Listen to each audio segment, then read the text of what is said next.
Vice President Sara Duterte may plano nga bang mag-resign? Naku po, dahil sa panibagong impeachment complaint, may usap-usapan, may bulong-bulungan na posibleng mag-resign si VP Sara. Kaya napag-usapan dito sa Net25, ito yung mga kasagutan sa mga nagtatanong na may plano bang mag-resign si VP Sara Duterte. Ito ang video. Reaction and the Vice President's reaction when her trust ratings higher than the President. Well, I'm no longer the spokesperson of the Vice President. Yeah. Of course, I'm happy that the people This will still affect trust her. no? And I think it's a testament to the job that she's been doing. Despite itong mga batikos, despite the impeachment complaint last year, this year, she never stopped working kasi. No? And so, the legal side, we're here for that. The legal team was formed back in 2023 and we were always prepared for that. So that allowed her to still continue performing her job regardless of the odds. How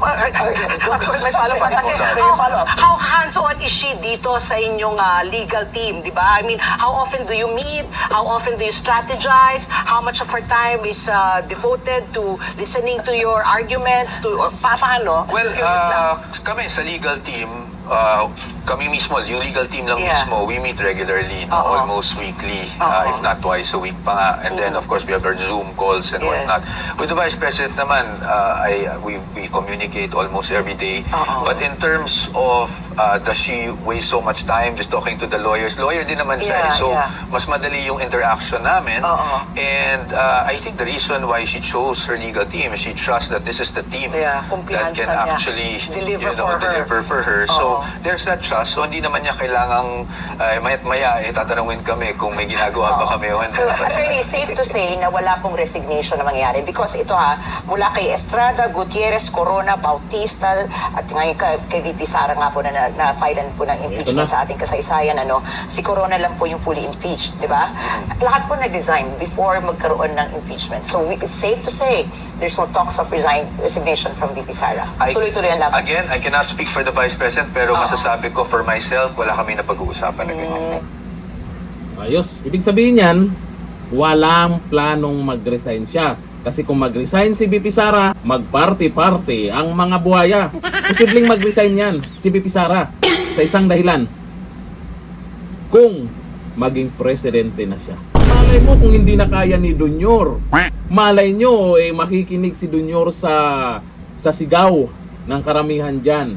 Na kung hindi kaya, di ba, di natin alam yung kalusugan niya ngayon. May mga post na naman ngayon na hinahanap kung nasaan siya.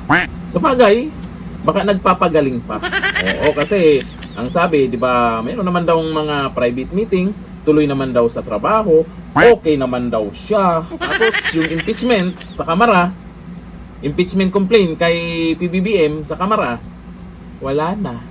Malamang VP Sara na naman ang tutukan. Kasi ito na ang huli nilang pagkakataon na mapa-impeach si VP Sara. Kaya ngayon, inaasahan na po natin yan na lahat gagawin nila para talunin si VP Sara o hindi magiging presidente si VP Sara at isa na itong impeachment complaint na naman. Kaya sa mga nagtatanong kung may planong mag-resign, lalaban yan si VP Sara. Malakas ang loob niyan.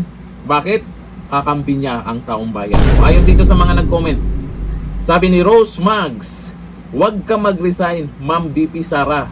Sabi ni Nestor Magat, stand firm, no to resign Sara. Hindi magre-resign yan. Ni ako, BBM ang dapat mag-resign. O ito na. Ito na yung sinasabi natin, kung mangyari man yan, kung makinig siya sa sigaw ng mga nagrarally dyan, kung hindi na niya kaya, malay natin, kailangan niyang magpagaling talaga. Ito sabi ni Petronello, masaya ang mga kurakot pag nag-resign si VP Sara.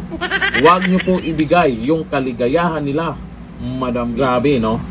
Tulong-tulong sila versus VP Sara. Isa lang ibig sabihin yan, malakas talaga. Ganito natin, Q. Bye-bye.